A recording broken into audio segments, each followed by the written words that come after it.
Halo, selamat pagi saudara dimanapun Anda berada. Senang sekali Klik Indonesia Pagi kembali hadir menjumpai Anda selama 1 jam ke depan.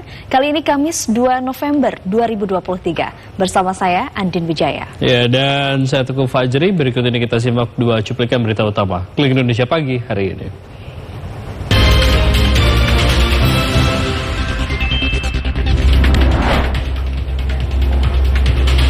Kelompok kriminal bersenjata menembak mati warga di Puncak Jaya dan menyerang 5 tenaga kesehatan di Yahukimo.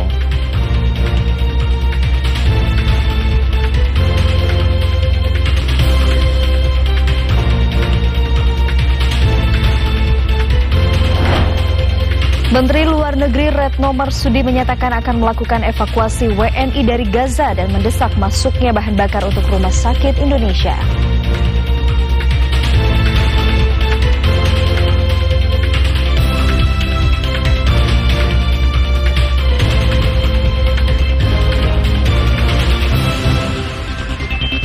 Kita mulai informasi pertama, saudara. Kelompok kriminal bersenjata KKB menembak satu warga sipil pemilik kios di Kampung Pruleme, Distrik Mulia, Kabupaten Puncak Jaya, Papua Tengah. Korban tewas merupakan pendatang yang bernama Jermanto Simanjuntak. Satu warga Jermanto Simanjuntak tewas ditembak oleh kelompok kriminal bersenjata KKB di Kampung Pruleme, Distrik Mulia, Kabupaten Puncak Jaya, Papua Tengah. Kasatgas Humas Damai Kartens AKBP Bayu Suseno menyatakan peristiwa penembakan tersebut terjadi di kios milik korban di Kampung Pruleme, Distrik Mulia, Kabupaten Puncak Jaya pada 31 Oktober 2023. Saat itu pelaku datang ke kios korban dengan berpura-pura ingin membeli barang dagangan korban. Pelaku langsung menodongkan dan menembak korban.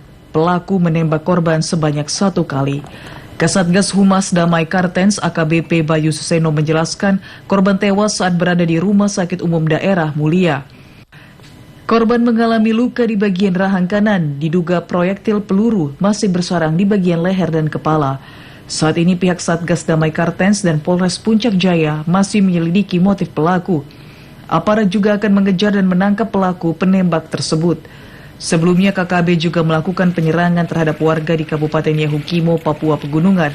6 orang tewas dalam serangan tersebut. Sementara itu, saudara, kelompok kriminal bersenjata menyerang 5 tenaga kesehatan yang akan melakukan pengobatan kepada masyarakat di Distrik Amuma, Kabupaten Yahukimo, Papua Pegunungan. Kini para korban telah dijemput dan dievakuasi ke Rumah Sakit DKI.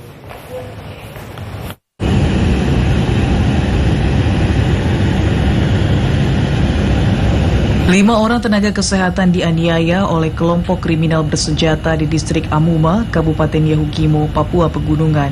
5 orang tersebut yaitu Ferdinandus Suen, Arianus Harapan, Sandi Ransa, Dr. Danur Widur, dan Angganita Mandowen. Kejadian penyerangan terjadi ketika para nakes tersebut tiba di Distrik Amuma. Setelah itu mereka didatangi kurang lebih puluhan anggota KKB dan kemudian dianiaya. Para nakes tersebut dikirim oleh Kementerian Kesehatan untuk melakukan pengobatan kepada masyarakat yang terkena penyakit di Distrik Amuma. Salah satu korban penyerangan KKB, Angganita Mandowen, mengaku jika mereka awalnya dikumpulkan di lapangan terbang sebelum dianiaya. Ada, tapi yang antar dari sini ke mereka ke sana tidak ada penjelasan sama mereka. Itu yang mereka marah. Kemarin terus kami mereka sempat marah. Tapi di sini tidak ada kelapaan. Bantuan ini buat apa? Jadi bantuan itu bikin mereka kemarin apa yang mereka sampaikan nanti. Kini kelima korban telah dievakuasi ke RSUD DKI. Salah satu dari nakes tersebut mengalami patah tulang rusuk, sedangkan 5 lainnya mengalami luka-luka. Bupati Yahukimo Didimus Yahuli mengakui Distrik Amuma telah aman. Bupati juga telah menjelaskan masyarakat mengaku tidak pernah mengalami kelaparan, yang ada hanya terkena penyakit pernafasan. Kita sudah mendarat, sudah lihat juga keadaan masyarakat di sana pada umumnya baik. Penganiayaan yang terjadi dan sebagainya itu juga nanti akan dibicarakan kemudian, tapi pada prinsipnya saya sudah pergi lihat sendiri dan secara batin saya puas. Bupati menambahkan, ia sendiri mengenal budaya orang lokal di Yahukimo yang hidup dengan bercocok tanam sehingga tidak mungkin ada kelaparan. dan itu sudah terbukti dengan kunjungan Bupati ke distrik Amuma. Rifandone melaporkan.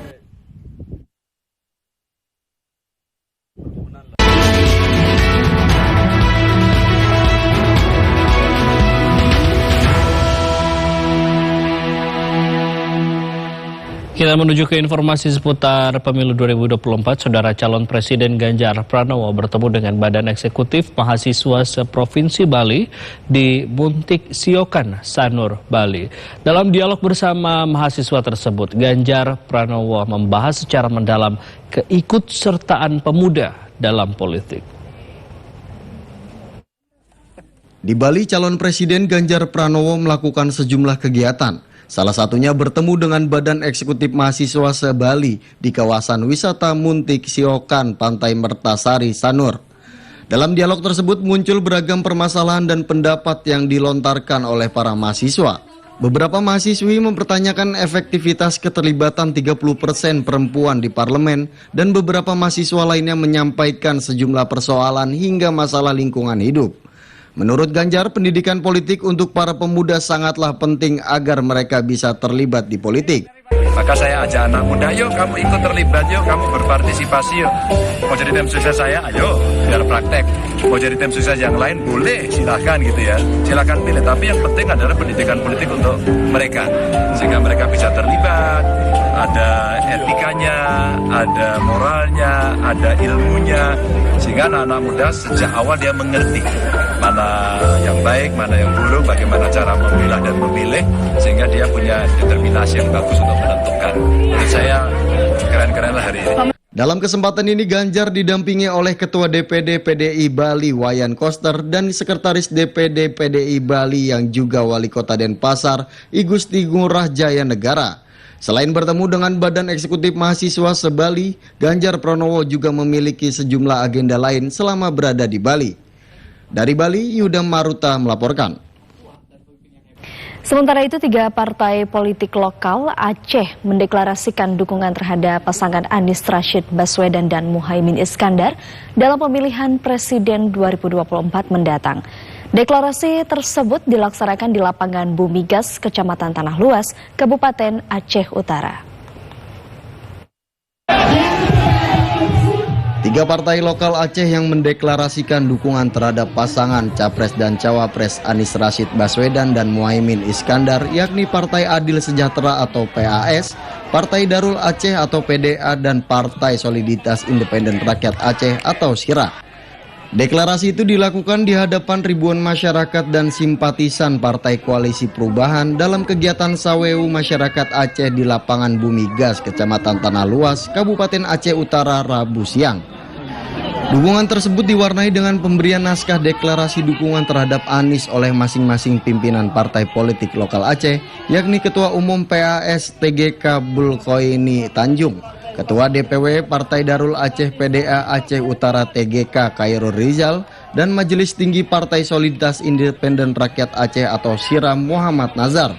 Ketua Umum Partai Lokal Partai Adil Sejahtera Bulkoini Tanjung mengatakan alasan mendukung Anies Baswedan dan Muhaimin Iskandar dikarenakan melihat rekam jejak Anies dalam membangun DKI Jakarta. Rekam jejak Anies yang sudah berhasil membangun DKI Jakarta. Kalau DKI Jakarta sudah beres, jaya, insya Allah Indonesia juga akan jaya. Anies akan sanggup nanti membuat Indonesia seperti keberhasilan yang di DKI Jakarta. Untuk diketahui, agenda kedatangan Anies Rashid Baswedan dalam kegiatan Sawewu Masyarakat Aceh ini yakni deklarasi dukungan partai politik lokal Aceh, Samewu Ulama, berziarah ke makam Maliku Sela, serta ngopi bareng milenial Lok Sumawe dan Aceh Utara. Dari Aceh Utara, Fajar Sidik melaporkan. Ketua Umum Pro Jokowi atau Projo Budi Aris Setiadi membantah pernyataan bahwa wilayah Jawa Tengah akan menjadi area pertarungan yang berat saat Pilpres 2024. Ketua Umum Projo meyakini pasangan Baca Pres Prabowo Subianto dan Baca Wapres Gibran Rakabuming Raka dapat menang 1 putaran pada Pilpres 2024.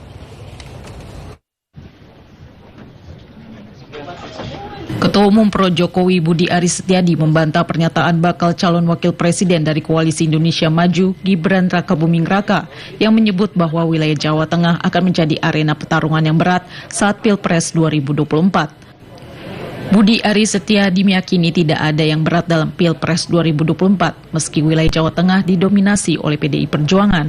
Ia juga menilai Pilpres milik figur bukan partai. Pokoknya satu putaran, doakan bersama rakyat. Ya, itu aja. Udah juga membantu di Jawa Tengah, Pak. Iya, semuanya seluruh Indonesia. Ini kan Pilpres, bukan satu provinsi dong. Sudah digerakkan, Pak? Udah. Semuanya udah. Kita berharap rakyat punya kebijaksanaan. Belum, Pak? Apa? Untuk yang Jawa Tengah, kalau datanya masih berat itu? Enggak ada yang berat. Seluruh rakyat tuh. Mengingat Jawa Tengah kan kadang banteng, Pak. Oh, enggak ada semuanya. Kita yakin ini kan konsentrasi Pilpres ini kan milik kita. Ketua Umum Projo Budi Aris Setiadi menyatakan Projo akan turun di semua provinsi untuk memenangkan Prabowo Subianto dan Gibran Rakabuming Raka. Justina, TVRI Jawa Tengah. Partai Solidaritas Indonesia menegaskan tidak ingin ikut campur terkait status Gibran Rakabuming Raka dengan PDI Perjuangan. Ketua Umum DPP PSI Kaisang Pangarep menyatakan PSI hanya fokus bekerja untuk memenangkan pasangan Prabowo Gibran pada pemilu 2024. Ketua Partai Solidaritas Indonesia atau PSI Kaisang Pangarep menegaskan Partai Solidaritas Indonesia tidak ingin ikut campur terkait Gibran Rakabuming Raka yang masih berstatus kader PDI Perjuangan. Hal itu diungkapkan Kaisang merespons pertanyaan Ketua Bidang Kehormatan DPP PDI Perjuangan, Komarudin Watubun, yang menyebut jika PDI Perjuangan memecat Gibran akan muncul narasi dizolimi.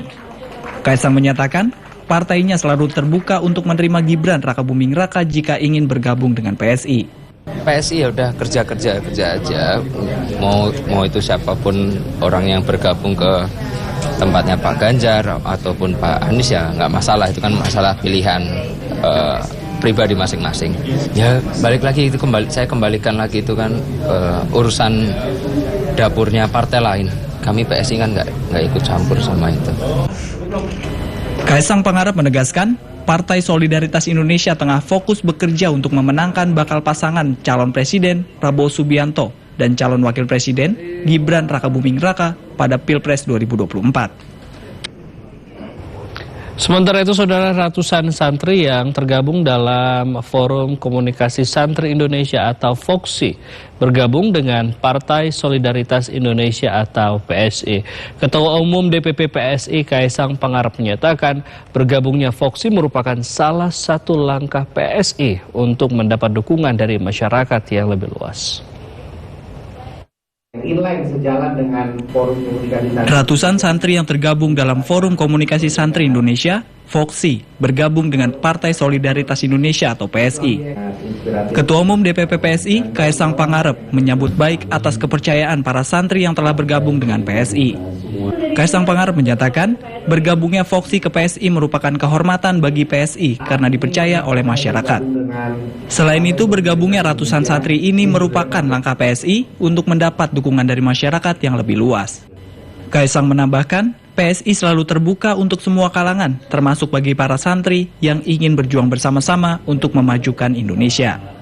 Kami partai ingin membuka semua untuk semua teman-teman yang ingin bergabung, mau dari apapun lah. Kemarin juga ada dari Kabais, mantan Kabais, juga dari santri-santri dari FOKSI, terus juga ada Habib Jawad. Yang pasti ini bukan sebuah strategi, tapi memang kami ingin membuka PSI ini untuk seluruh kalangan, mau siapapun yang masuk silakan. Ketua Umum DPP FOKSI Muhammad Natsir Sahib menyatakan, bergabungnya ratusan santri ke PSI karena FOKSI meyakini PSI bisa melanjutkan perjuangan dan mengawal aspirasi para santri. Saudara, Komisi Independen Pemilihan Kabupaten Kota di Aceh akan menentukan lokasi resmi pemasangan alat peraga kampanye. Dan untuk mengetahui informasi selengkapnya kita telah bergabung bersama reporter Novian Aulia langsung dari Aceh. Selamat pagi Novian, bagaimana penentuan titik pemasangan APK di Aceh?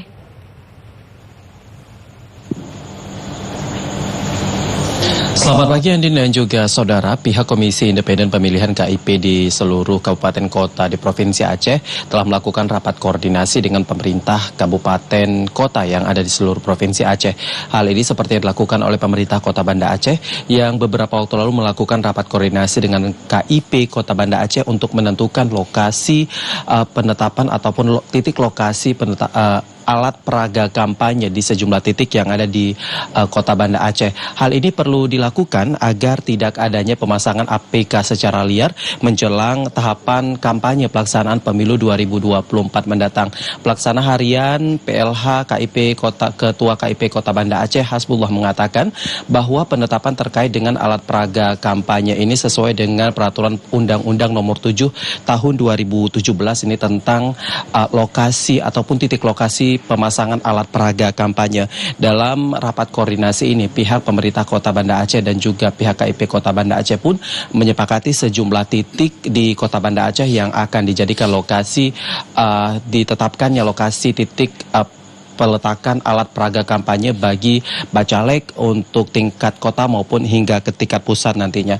Dan sementara itu, saudara, rapat koordinasi ini juga dilakukan oleh pihak Komisi Independen Pemilihan KIP Kabupaten Aceh Singkil yang juga melakukan rapat koordinasi dengan Forkopimda Kabupaten Aceh Singkil.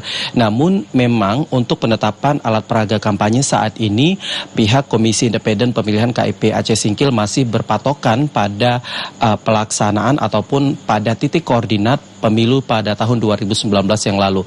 Namun pihak KIP Kabupaten Aceh Singkil tidak memungkiri bahwasanya ada 3 titik lokasi penetapan alat peraga kampanye ini akan berubah nantinya untuk pelaksanaan pemilu 2024 mendatang. Dan selain itu perubahan dari lokasi titik lokasi peletakan alat peraga kampanye ini melihat adanya sejumlah bangunan yang dibangun, bangunan baru yang nantinya akan dibangun di sejumlah titik di Kabupaten Aceh Singkil ini. Dan sementara itu, Andin dan juga saudara, memang penetapan titik lokasi alat peraga kampanye ini harus disesuaikan agar tidak adanya calon legislatif nantinya yang meletakkan alat peraga kampanye mereka di tempat yang tidak seharusnya. Dan untuk itu memang pemerintah kabupaten kota di seluruh Provinsi Aceh ini diharapkan dapat segera membentuk ataupun membuat peraturan daerah terkait dengan titik-titik lokasi alat peraga kampanye ini. Dan memang sebelumnya ada sejumlah alat peraga sosialisasi yang telah dilakukan oleh pihak bacalek di Kabupaten Kota. Namun pihak Panwasli dan juga KIP Kabupaten Kota tidak dapat melakukan penertiban terhadap alat peraga sosialisasi tersebut dikarenakan mereka belum masuk ke dalam daftar calon tetap. Nantinya setelah tanggal 4 November ataupun ditetapkan daftar calon tetap nantinya barulah alat peraga kampanye ini akan ditentukan. Demikian yang dapat kami laporkan dari Aceh. Kita kembali ke studio bersama Andin. Baik, Novian Aulia melaporkan langsung dari Aceh. Terima kasih atas laporan Anda. Selamat bertugas kembali.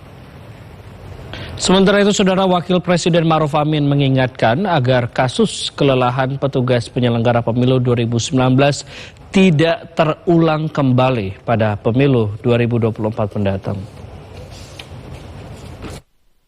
Evaluasi pelaksanaan pemilu 2019 harus dapat menjadi rujukan bagi penyelenggara pemilu 2024 untuk menghindari hal yang tidak diinginkan terulang kembali. KPU RI menyatakan 894 petugas penyelenggara pemilu meninggal dunia dan 5.175 petugas mengalami sakit pada pemilu 2019 lalu.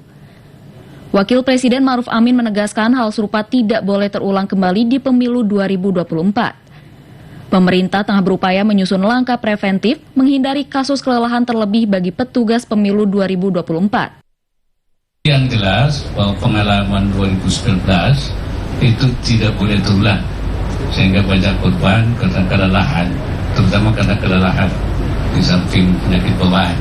Karena itu sekarang memang sudah dipetakan bagaimana mereka itu supaya tidak mengalami hal itu. Selain itu, pemerintah juga fokus pada antisipasi potensi kerawanan keamanan dan ketertiban pemilu 2024. Wapres Ma'ruf Amin meminta pihak keamanan, Polri dan TNI mewaspadai berbagai potensi yang dapat mengganggu pelaksanaan pemilu, termasuk potensi ancaman kelompok jaringan teroris. Polri dan jajaran di setiap daerah tengah melakukan pemetaan terhadap potensi kerawanan di daerah. KPU RI menyatakan produksi logistik untuk pemilu 2024 tahap 1 sudah mencapai 57%. Sementara itu ribuan logistik pemilu telah dikirim ke berbagai daerah. Beberapa di antaranya mengalami kerusakan.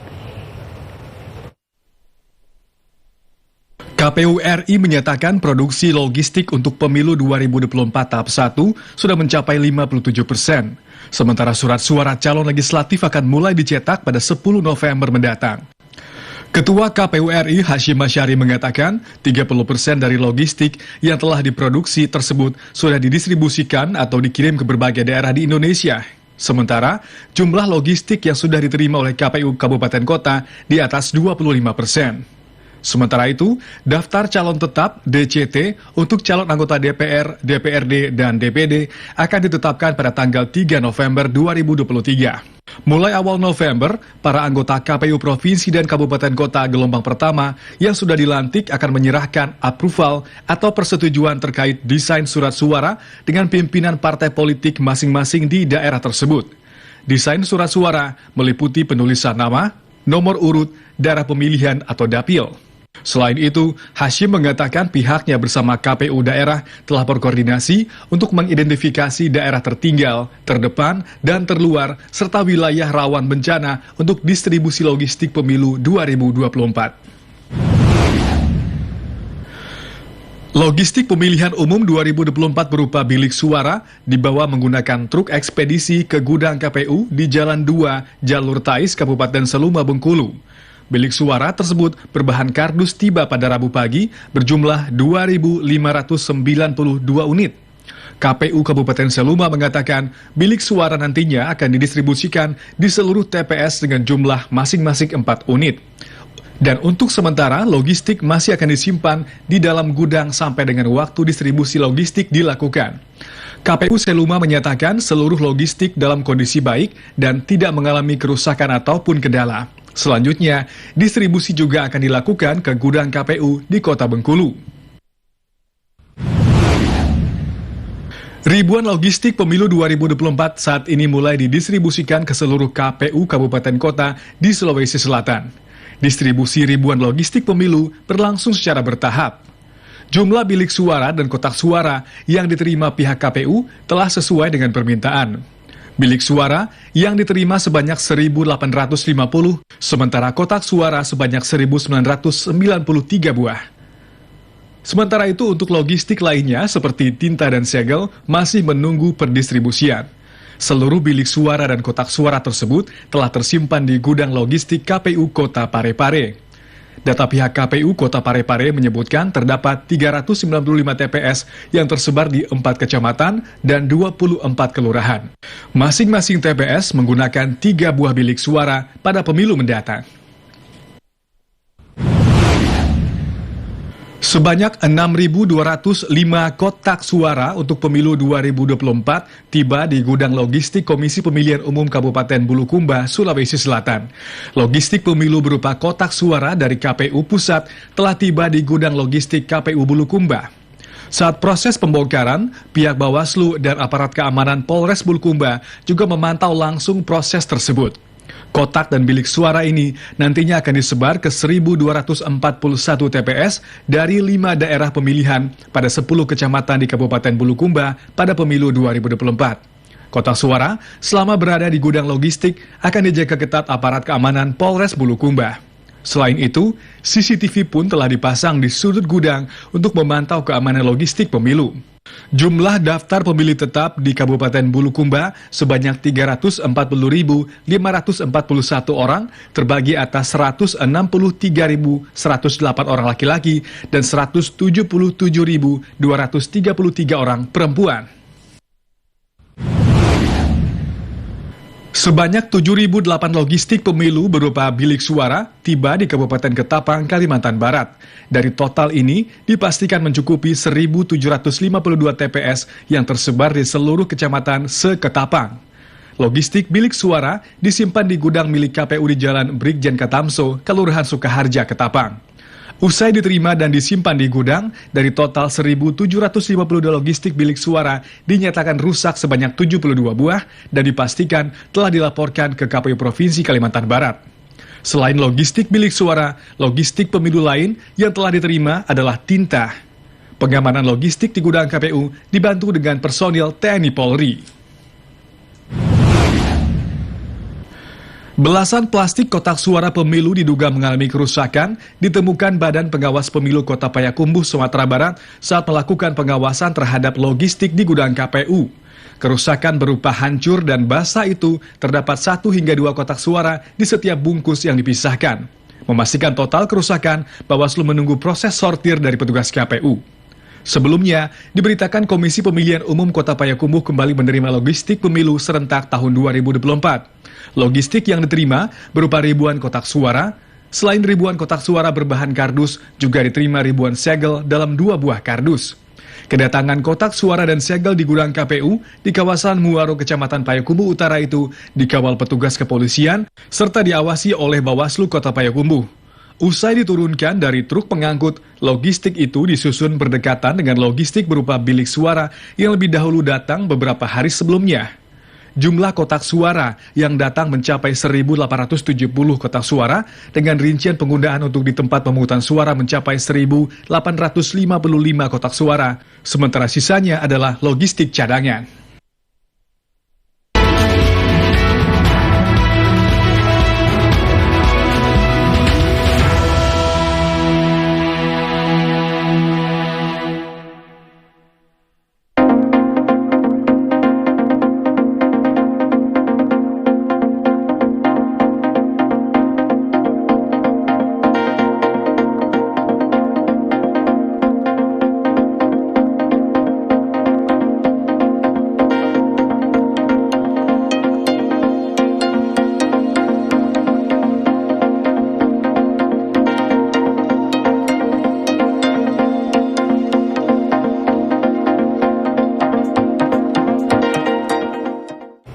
Sejumlah informasi penting lainnya akan kami hadirkan usai jeda berikut ini. Keliling Indonesia Pagi segera kembali.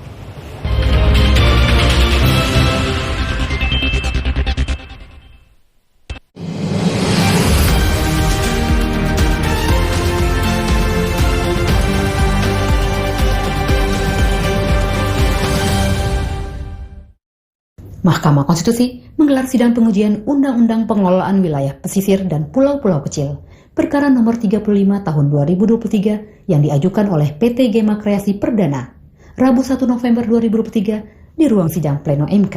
Sidang dipimpin langsung oleh Ketua MK Anwar Usman dengan agenda mendengarkan keterangan ahli dan saksi pemohon. Pemohon merasa dirugikan akibat larangan terhadap kegiatan pertambangan secara mutlak tanpa syarat di kawasan pesisir dan pulau-pulau kecil. Dalam persidangan, ahli pemohon Aan Eko Widiarto menjelaskan, keberadaan wilayah pesisir dan pulau-pulau kecil ditujukan untuk kemakmuran rakyat sesuai dengan perkembangan dan kebutuhan hukum di masyarakat.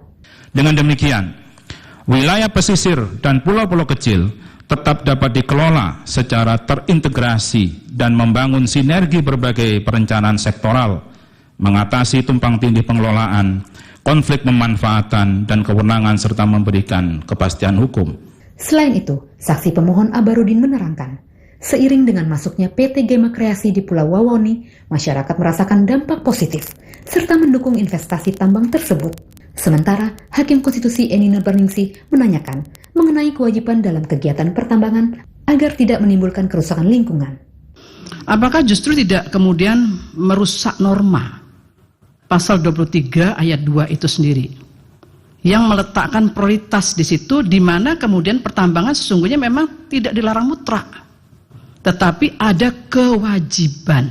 Ahli menegaskan, sepanjang syarat tidak terjadi pelanggaran yang dilakukan pemegang izin pemanfaatan, maka seharusnya tidak dilarang. Bayu Wicaksono, Agung Sumarna, MKTV News melaporkan. Pesta demokrasi akan menentukan siapa pemimpin pilihan rakyat. Bagaimana dan siapa pilihan Anda? Saksikan Pilihan Rakyat setiap hari pukul 16 waktu Indonesia Barat hanya di TVRI.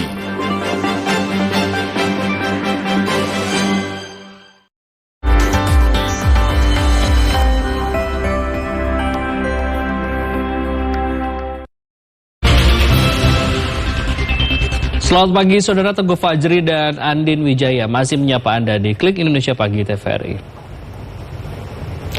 Saudara, Majelis Kehormatan Mahkamah Konstitusi (MK) akan kembali memeriksa Ketua MK Anwar Usman pada Jumat 3 November 2023. Ketua MK Anwar Usman sebelumnya menjalani pemeriksaan pada 31 Oktober 2023.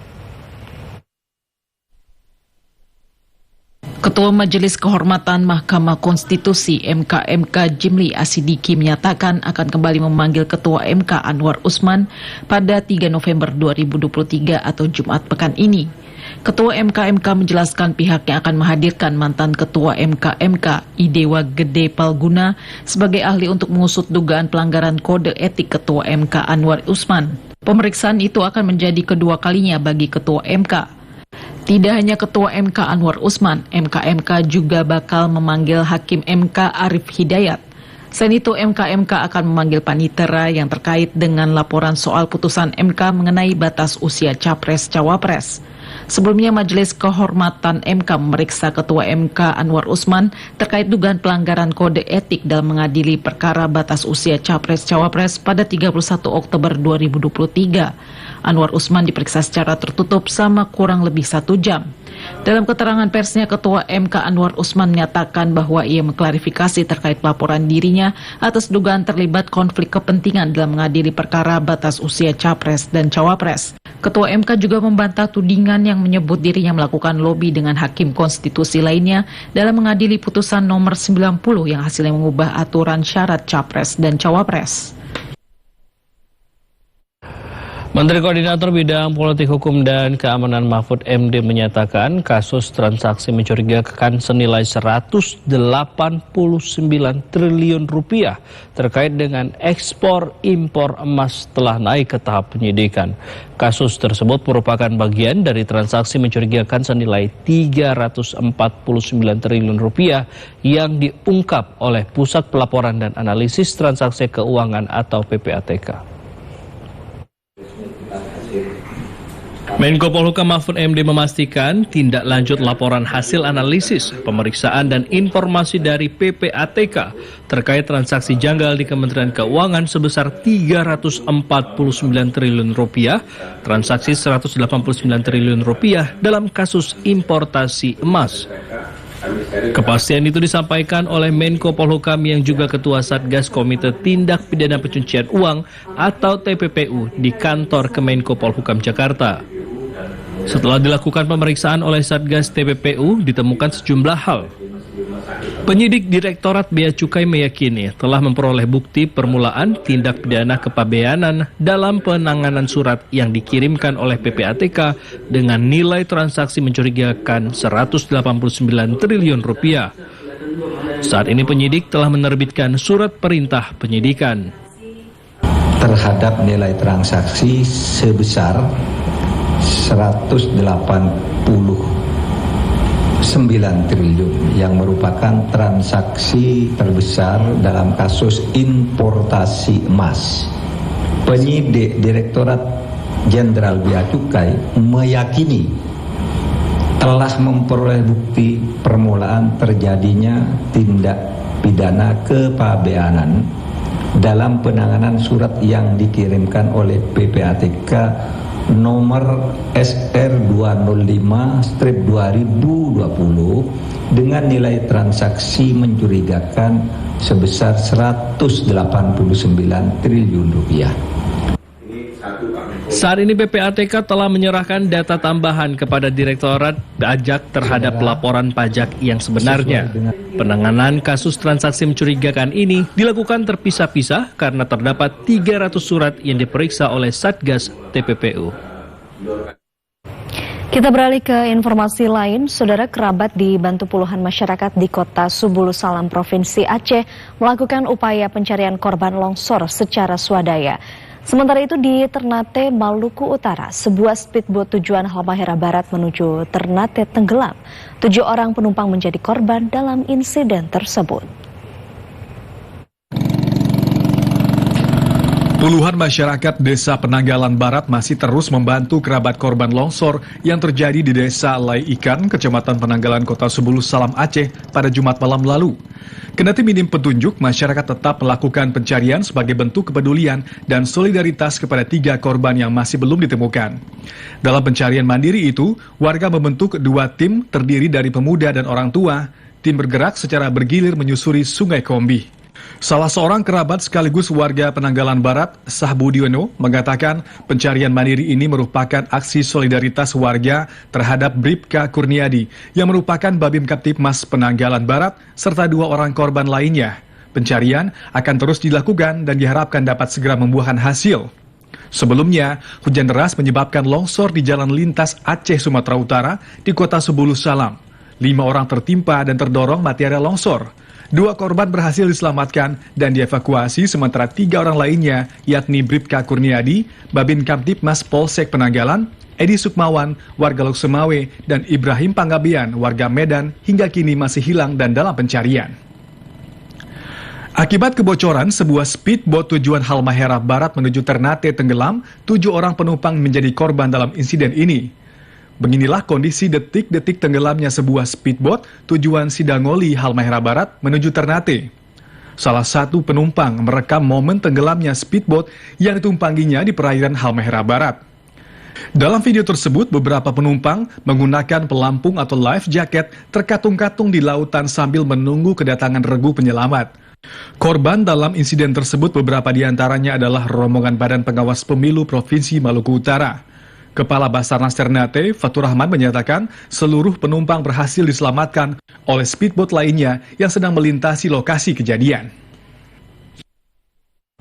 Saudara, pameran industri makanan, minuman, serta jasa boga serta bakery berskala internasional Sial Interfood 2023 akan digelar pada 8 hingga 11 November 2023 di Jakarta International Expo Kemayoran, Jakarta. Sial Interfood 2023 diikuti oleh 895 perusahaan, 100 diantaranya adalah pelaku UMKM dari 20 negara dengan target 85.000 pengunjung. Terima kasih Bapak Budi. CEO Krista Exhibition Daud D. Salim dalam konferensi pers di Gedung Kementerian Perdagangan Jakarta menyatakan Sial Interfood 2023 menjadi barometer untuk mendorong bangkitnya industri makanan minuman dan horeca di tanah air dengan menghadirkan 895 perusahaan, diantaranya 100 UMKM yang berasal dari 20 negara dengan target 85.000 pengunjung selama 4 hari pameran berlangsung. Melalui pameran Sial Interfood ini diharapkan pertumbuhan industri makanan dan minuman di Indonesia akan go global di mancanegara dengan menampilkan berbagai inovasi baru makanan, minuman, jasa boga, dan bakery. Sial Interfood itu adalah pameran internasional untuk makanan minuman dan juga untuk industri horeca, hotel, restoran, kafe, dan catering. Mulai dari bahan-bahan makanan minuman sampai ke produk olahan makanan minuman, sampai juga ke teknologi dan pelayanannya dan juga penyajiannya. Sementara itu, Direktur Pengembangan Ekspor Produk Premier Kementerian Perdagangan RI, Dr. Miftah Farid, mendukung dan memfasilitasi 10 pelaku usaha kecil dan menengah atau UKM untuk ikut pameran Sial Interfood ke-24. 10 UKM yang berorientasi ekspor tersebut dipilih melalui proses kurasi. Ya, Kementerian Perdagangan akan partisipasi di Sial Interfood 2023 itu seperti tahun lalu. Jadi kita akan membawa 10 unggulan binaan dari Kementerian Perdagangan yang sudah dilatih pengetahuan terkait dengan ekspornya, kemudian produk development-nya juga dijamin karena beberapa dari mereka atau seluruhnya dari mereka sudah memenuhi standar keamanan pangan HACCP. Sial Interfood 2023 merupakan rangkaian pameran makanan dan minuman yang merupakan bentuk kontribusi Krista Exhibition untuk membantu percepatan pemulihan ekonomi nasional, khususnya dalam industri makanan minuman di Indonesia. Warga desa Lenangguar, Kabupaten Sumbawa, Nusa Tenggara Barat menerima sumur bor beserta fasilitas pendukung dari Kementerian Pertahanan Republik Indonesia yang dikerjakan oleh Universitas Pertahanan Unhan RI. Sebanyak 11 titik sumur bor bantuan Kemhan RI yang dikerjakan oleh Universitas Pertahanan di Pulau Sumbawa telah dapat dinikmati oleh masyarakat. Ke-11 titik fasilitas mata air yang dimaksud antara lain 2 titik di Kabupaten Sumbawa Barat, yakni di Desa Lamusung dan Desa Lamunga. Kemudian 4 titik di Kabupaten Sumbawa, Desa Ledang, Desa Lenangguar, Desa Umasima, Desa Labu Aji, Pulau Moyo. 2 titik di Kabupaten Dompu di Desa Madaprama, Desa Ranggo, dan 3 titik di Kabupaten Bima, Desa Sondo, Desa Waro, dan Desa Woro. Dengan ditemukannya 11 titik air dan secara keseluruhan sebanyak 31 titik di NTB yang sudah dimanfaatkan oleh rakyat. Universitas Pertahanan telah menemukan teknik baru mencari air bersih termasuk mata air di lepas pantai. Banyak sumber air bersih di lepas pantai yang merupakan potensi luar biasa. Dengan adanya pembangunan sumur bor dapat memberikan solusi bagi masyarakat yang wilayahnya terdapat krisis air bersih. Dan selain itu, dengan air bersih akan meningkatkan hasil pertanian dan meningkatkan kualitas produksi pangan masyarakat. Saudara, pendidikan kewirausahaan bagi santri diajarkan pesantren Nuwar Bekasi, Jawa Barat dengan mengelola toko yang menjual ramuan tradisional suku pedalaman Papua. Namun, cara tersebut dikemas secara modern.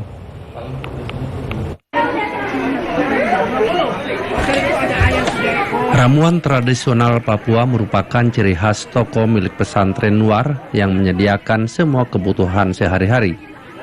Ramuan yang sudah dikemas modern itu seperti sarang semut atau buah merah, baik dalam bentuk asli yang dikemas dalam botol atau wadah lainnya, atau yang sudah diolah menjadi sabun mandi dan sampo.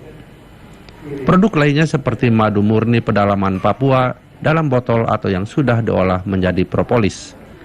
Semua barang ini didatangkan dari para wali santri asal Papua karena memang mayoritas santri Nuwar berasal dari Papua.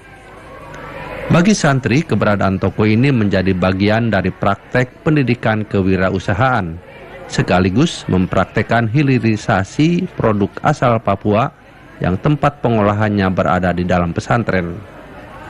Kita di sini ada produk, ada pengemasan, ada juga yang penjualan langsung. Tiga-tiga semua kita. Tapi kebanyakannya adalah semua hasil dari pemberdayaan dari masyarakat di pedalaman, lalu ditawarkan kepada supermarket, bahkan di stand-stand pameran di seluruh Indonesia dapat kita jual. Jaminan produk halal sudah menjadi nilai plus dibanding toko lainnya karena diolah secara syariat Islam. Dan itu menjadi kekuatan dari pesantren sendiri, ya, marketnya untuk dan tentu dijamin kehalalan produk-produk yang ditawarkan oleh pesantren. Saya kira itu ya. Penjualan secara offline biasanya ramai pada hari Sabtu dan Minggu karena banyak masyarakat umum yang datang. Di akhir pekan tersebut transaksi bisa mencapai 75 juta rupiah. Sedangkan penjualan secara online lebih merata setiap harinya.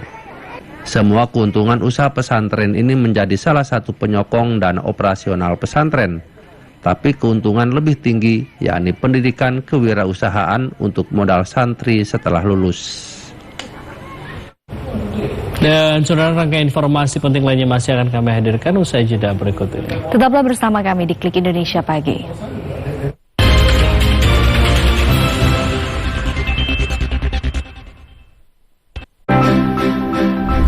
Dulu ya. Halo, permisi. Nah, kalau di lingkungan teman-teman pernah menemukan nggak politik dinasti prakteknya dalam kehidupan sehari-hari? Belum. Itu paham sih, jadi kayak belum. Kamu kapan pahamnya, sayang? Kalau kamu tambah aku, sama dengan? Pemilu 2024 sudah dekat, guys. Pemilih muda, milenials, wajib paham dan tahu nih. Tahu siapa dan apa yang dipilih, juga bagaimana tata caranya. Ingin tahu lebih banyak tentang pemilu? Kepoin dulu program yang satu ini. Politik Plus 62. Program anak muda seputar pemilu dan dunia politik. Setiap Sabtu, pukul 15.30. Hanya di TVRI.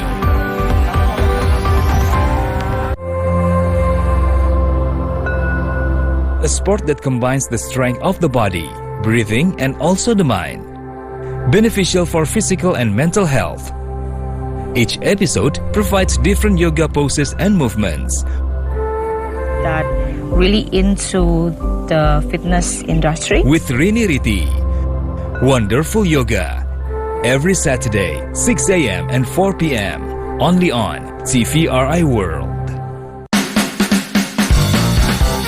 Obrolan menarik yang membahas tema masa kini.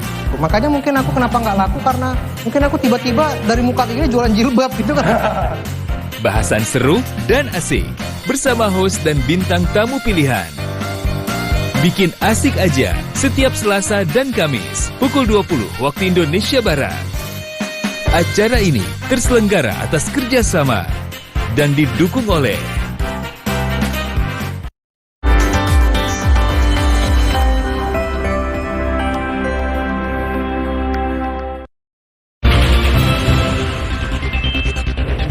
Terima kasih Anda masih bersama kami di Klik Indonesia Pagi.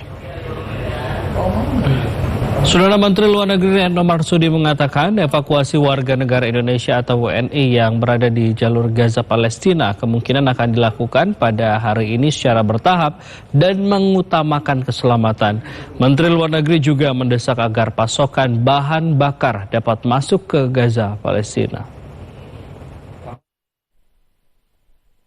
Menteri Luar Negeri Retno Marsudi menjelaskan telah melakukan kontak dengan berbagai pihak dalam upaya mengevakuasi warga negara Indonesia di jalur Gaza Palestina. Menlu Retno Marsudi menegaskan rencana evakuasi WNI itu kemungkinan dapat dilakukan hari ini, namun tergantung situasi jalur Gaza yang terus berubah dan sulit diprediksi. Pemerintah Indonesia tetap mengupayakan keselamatan para WNI di jalur Gaza Palestina. Kementerian Luar Negeri Republik Indonesia telah mengirimkan tim dari Kairo, Mesir menuju Rafah untuk melakukan evakuasi sebab satu-satunya pintu keluar dari jalur Gaza adalah melalui Rafah yang merupakan wilayah perbatasan antara Gaza dan Mesir. Menlu menjelaskan WNI di Gaza dalam kondisi baik meski di tengah situasi yang tidak baik. Kemenlu terus melakukan kontak dengan WNI di Gaza, kendati kerap terkendala karena jalur komunikasi dan jaringan internet di Gaza yang terganggu. Menteri Luar Negeri Retno Marsudi menyatakan, Rumah Sakit Indonesia di Gaza, Palestina terancam mengalami shutdown karena kekurangan bahan bakar. Bahan bakar diperlukan sebagai sumber listrik generator-generator Rumah Sakit Indonesia yang digerakkan oleh relawan Mercy di Gaza, Palestina. Menteri Luar Negeri juga menyampaikan pasokan bahan bakar RS Indonesia hanya bisa bertahan hingga 48 jam sejak 1 Oktober 2023 sebelum generator utama mati.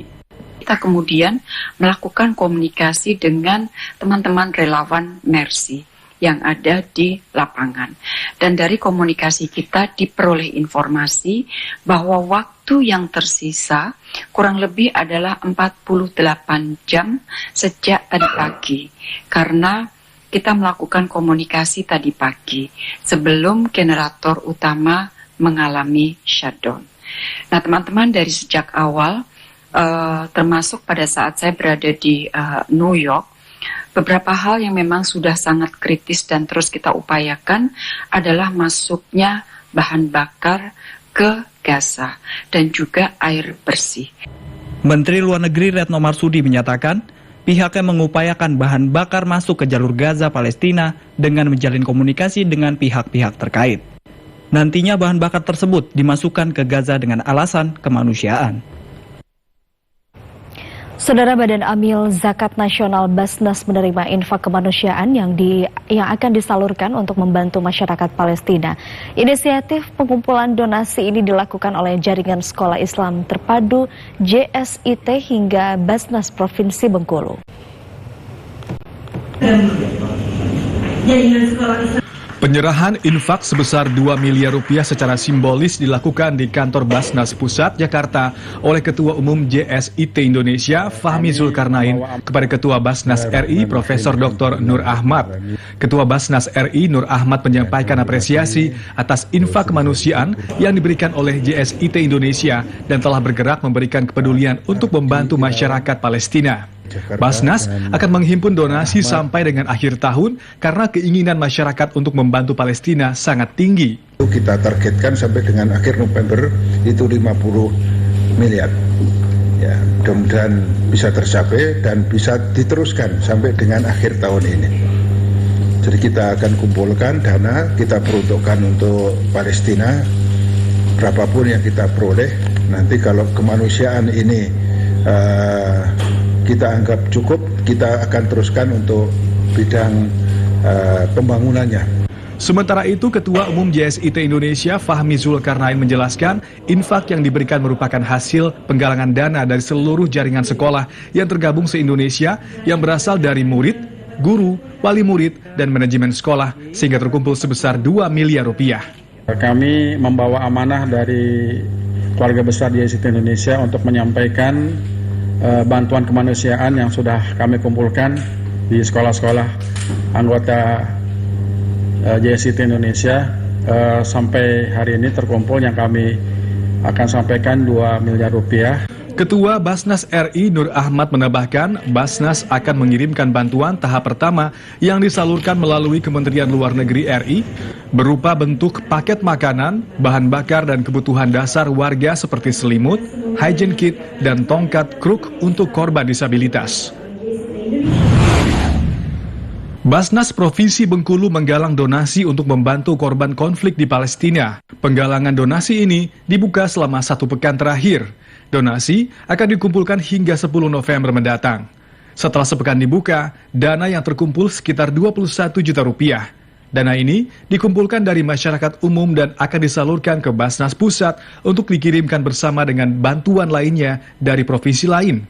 Basnas Provinsi Bengkulu berharap bantuan kemanusiaan dari Provinsi Bengkulu yang terkumpul dapat terus bertambah.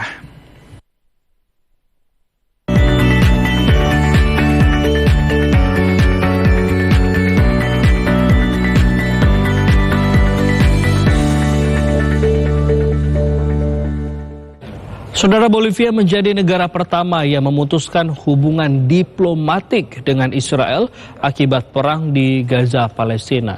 Sementara itu, para ilmuwan dari Stockholm, Swedia, untuk pertama kalinya berhasil mengumpulkan RNA dari spesies yang telah punah.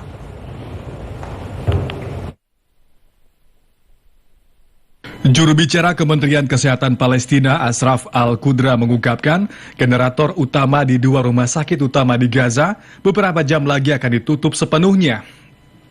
Kemenkes Palestina menyuruhkan kepada semua negara-negara penghasil minyak untuk segera melakukan intervensi dan memasok bahan bakar ke rumah sakit Al-Shifa dan rumah sakit Indonesia yang diperlukan untuk menyelamatkan nyawa para korban serangan. Kemenkes Palestina juga menyeru negara-negara di dunia untuk bertindak dan menyelamatkan 42 bayi di inkubator, 62 pasien yang menggunakan ventilasi buatan, dan 650 pasien gagal ginjal, serta para pasien lain yang terluka parah.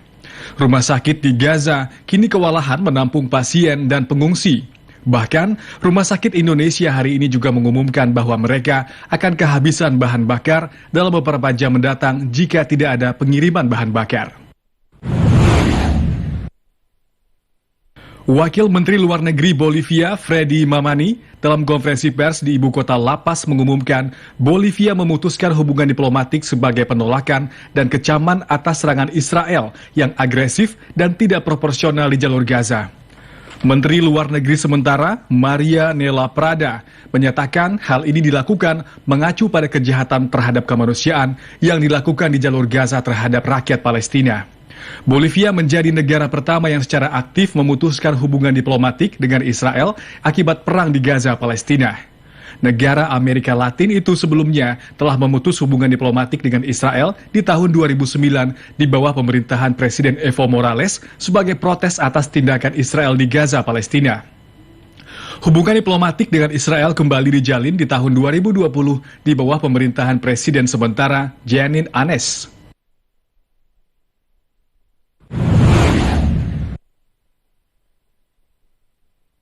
Gunung berapi aktif tertinggi di Rusia, Kyuchevskia, yang terletak di wilayah Kamchatka, erupsi dan memuntahkan abu serta api hingga 10 km di atas permukaan laut. Terpantau jejak asap sepanjang 365 km arah tenggara dari gunung berapi aktif tertinggi di semenanjung Eurasia itu. Erupsi Gunung Kyuchevskia Sopka berpotensi berbahaya bagi jalur penerbangan. Gunung itu memiliki tinggi 15.584 kaki dengan puncak kerucut yang curam dan simetris yang berjarak sekitar 100 km dari Laut Bering. Gunung berapi ini adalah bagian dari kawasan vulkanik Kamchatka dan masuk dalam situs warisan dunia UNESCO karena keindahan alamnya yang memesona. Kyuchevskaya Sopka dianggap suci dan sakral oleh sebagian besar masyarakat adat setempat. Erupsi pertama terjadi tahun 1967, disusul dengan erupsi-erupsi berikutnya di tahun 2007, 2010, 2012, 2013, 2015, dan terakhir tahun 2017.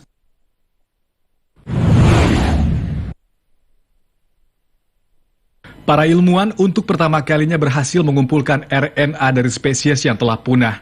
Sampel penelitian adalah harimau Tasmania yang spesimennya tersimpan di Museum Sejarah Alam Swedia sejak tahun 1891 dan diperkirakan telah punah sejak tahun 1936. Sampel diperoleh dari spesimen harimau Tasmania yang disimpan pada suhu kamar di Museum Sejarah Alam Swedia.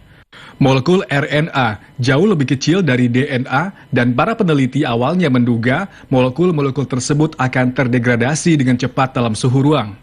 Pada prinsipnya, penelitian bukan bertujuan untuk menghidupkan kembali spesies ini, namun diharapkan dapat memiliki penerapan yang luas diantaranya mempelajari virus RNA dan cara berevolusi. Harimau Tasmania adalah hewan berkantung karnivora yang hidup di Tasmania, Australia, tetapi diburu hingga punah. Harimau Tasmania terakhir yang diketahui mati di kebun binatang Hobart, Tasmania tahun 1936. Proyek ini merupakan kerjasama antara Universitas Stockholm dan Museum Sejarah Alam Swedia. Kurator Mamalia Museum, Daniela Kaltov, menyatakan sangat senang terlibat dalam proyek tersebut dan siap menyediakan sampel dari spesimen lainnya untuk proyek di masa depan.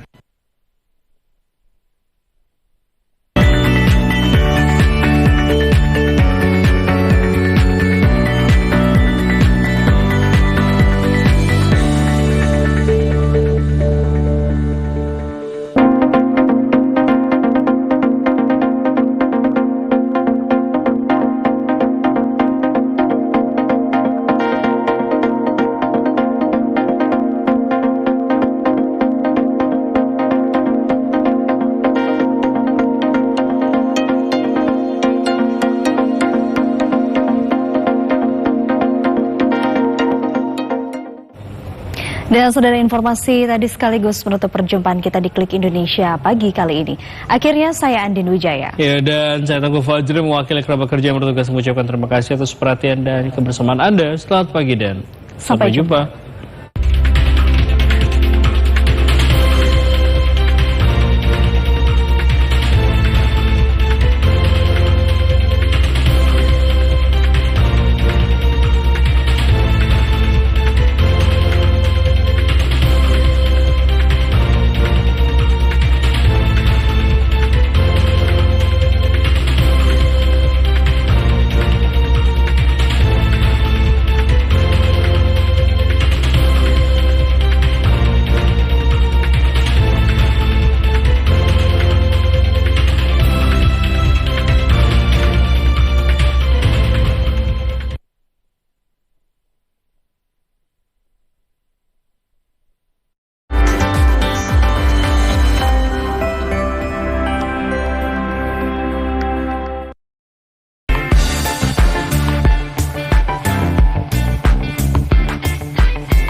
Bersama dengan saya Rezara, Dan saya Tia Nindita dalam acara Bunga Khatulistiwa, Ragam Seni dan Budaya Indonesia.